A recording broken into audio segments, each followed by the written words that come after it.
প্রিয় দর্শক, আসসালামু আলাইকুম। একই সাথে সাজ্জাদ কাদিরের প্রীতি এবং শুভেচ্ছা নিন। এই মুহূর্তে আপনাদের সামনে কথা বলতে এসেছি জুলাই সনদ, জুলাই মাসে তারপরে কি, এই প্রসঙ্গটি নিয়ে। আজকে ঈদের ছুটির পর, ঈদের বিরতি দেওয়ার পর যা রাজনৈতিক দলগুলোকে সাথে নিয়ে জাতীয় ঐক্যমত্য কমিশনের বৈঠক আবার পুনরায় অনুষ্ঠিত হয়েছে। এই বৈঠকে সবচেয়ে বড় রাজনৈতিক দল বিএনপি এবং অন্যান্য দলগুলো অংশ নিয়েছিল। তবে খুব আলোচিত এই মুহূর্তে বড় দল না হলেও জামায়াতে ইসলামী বাংলাদেশ এই বৈঠকে অংশ নেয়নি। তারা নাকি একটি প্রতীকী প্রতিবাদ করেছে যে লন্ডনে বিশেষ একটি রাজনৈতিক দলের সাথে বৈঠক করে যৌথ ঘোষণা, বিশেষ করে নির্বাচন প্রসঙ্গে যৌথ ঘোষণা কেন, তার একটি প্রতিবাদ করেছে। তবে আগামীকাল থেকে তারা আবারও বৈঠকে অংশ নেবে।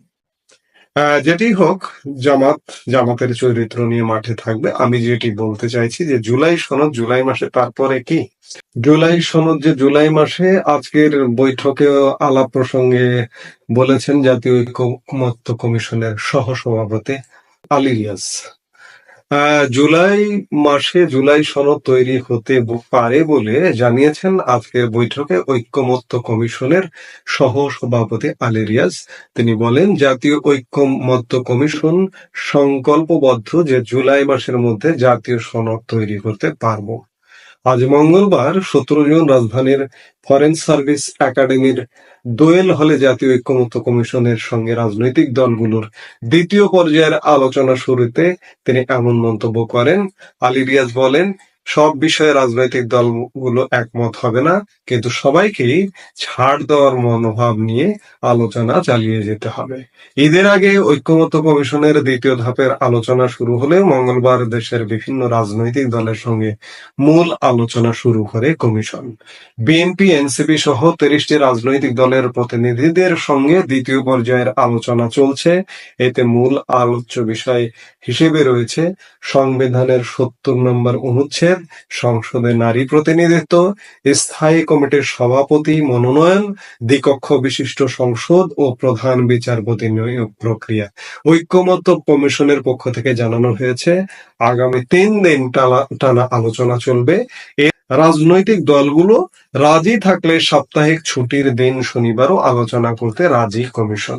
প্রেস সচিব শফিকুল আলমও আজকের বৈঠক শেষে বলেছেন যে জুলাই সনদ জুলাই মাসে, জুলাই সনদ বা ঐক্যমত্য কমিশনের বৈঠক যে বিষয়গুলো নিয়ে হচ্ছে, ম্যাক্সিমাম আলোচনার বিষয় হিসেবে যেগুলো এসছে সবকিছু সংবিধান রিলেটেড।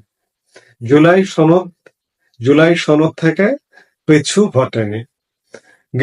গত বছরের নভেম্বর-ডিসেম্বরের দিকে যখন এনসিপি এটির ব্যাপারে আহ্বান জানালেন, ডাক দিলেন, তখন বিএনপি এর সাথে কিন্তু দ্বিমত পোষণ করেছিল। আজকে আমি বিএনপিকে বিশ্বাস করতে পারছি না যে জুলাই সনদের সাথে বিএনপি দ্বিমত পোষণ করবে। কারণ কদিন আগে আমরা মে মাসে দেখলাম আওয়ামী লীগকে নিষিদ্ধ করলো যখন সরকার, তখন বিএনপির কথা শুনে মনে হলো যে বিএনপি মনে হয় আওয়ামী লীগকে নিষিদ্ধ করবার সবচেয়ে বড় দাবি করেছে। পরে বিবৃতিতে এমনটাই এসছে।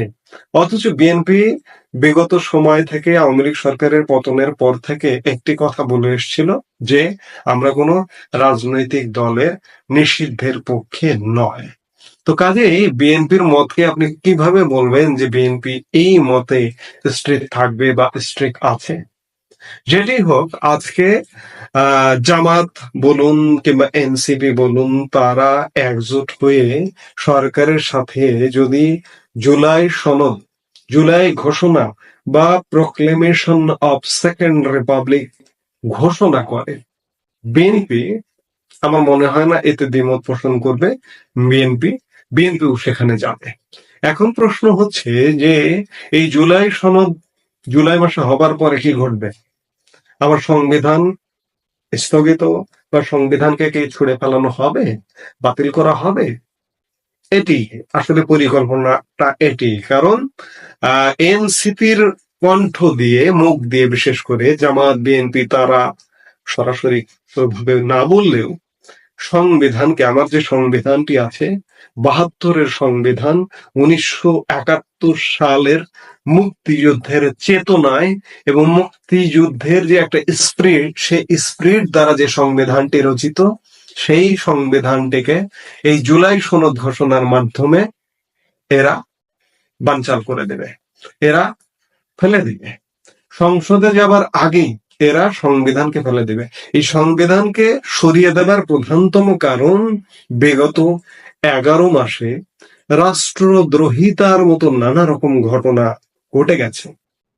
এই ঘটনাগুলো সংবিধান থেকে যে যে জায়গায় রাষ্ট্রদ্রোহিতার ঘটনা আছে, ঘটতে পারে, বিচারের আওতায় আসতে পারে, সেই জায়গাগুলো অন্ততপক্ষে ক্লিন করে ফেলবে। নতুন সংবিধান রচনা করলে এরা এই জায়গাগুলো ক্লিন করবে। এই যে ঐকমত্য কমিশনের সহসভাপতি আলী রিয়াজ খুব বেশি উৎসাহী, এবং সেই সঙ্গে ছাত্রদের দল, জামাতে, বিএনপিদের সঙ্গে যোগ দেবে। বিএনপি আমি যতই বলি না কেন, ১৯৭১ সালের মুক্তিযোদ্ধার দল, বিএনপিতে প্রচুর মুক্তিযোদ্ধা আছে, এবং বিএনপি প্রধান, যিনি বিএনপির প্রতিষ্ঠাতা শহীদ প্রেসিডেন্ট জিয়াউর রহমানও একজন বাংলাদেশের বীর সেনানী, বীর মুক্তিযোদ্ধা, একজন সেক্টর কমান্ডার। এগুলো আসলে বিএনপি ভুলে যাবে, ভুলে যায়। মুক্তিযুদ্ধকে ভুলে যেতে একটু সময় লাগবে না, কারণ ক্ষমতা, আমি যদি ক্ষমতার নিশ্চয়তা পাই, কিসের মুক্তিযুদ্ধ আর কিসের কি, সব ভুলে যাবে বিএনপি। তো কাজেই জুলাই সনদ জুলাইয়ে হবে, এবং তার পরবর্তীতে যেটি হবে যে সংবিধান বাদ, রাষ্ট্রপতিকে অপসারণ এবং ৩ বাহিনীকে, প্রধানকে অপসারণ, এই কাজগুলো করতে চাইবে।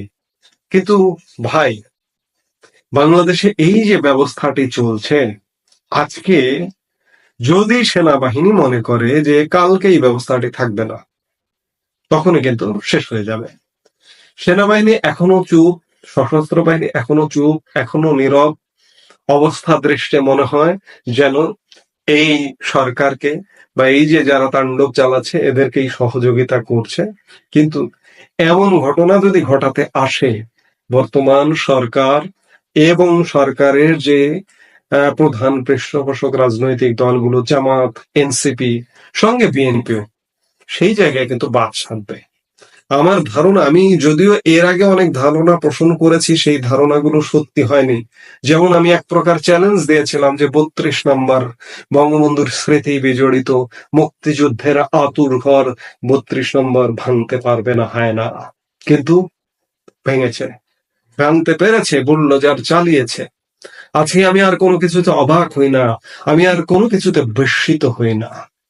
সেনাবাহিনী করতে দেবে জুলাই সনদ, কিংবা সেনাবাহিনী এই জায়গায় করতে দেবে না, এটার একটা বহুমুখী কারণ আছে। যে সশস্ত্র বাহিনীর যে ৩ বাহিনী প্রধান, সেনা প্রধান জেনারেল ওয়াকারুজ্জামান, বিমান বাহিনী প্রধান, নৌবাহিনী প্রধান, তাদেরকেও অপসারণ করতে চাইবে।